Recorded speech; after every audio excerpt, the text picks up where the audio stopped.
Unang binuksan ang Quirino Water Sports Complex noong 2007. Ang Water Sports Complex ay matatagpuan sa Capitol Hills, Cabarugis, Quirino. Ito rin ay venue para sa mga kasalan, debut at iba't ibang mga kaganapan.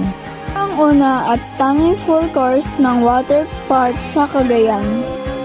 Isa itong wakeboarding heaven para sa mga lokal at mga turista. Ang hinihintay nyo, halina kayo't bumisita sa Quirino Water Sports Complex.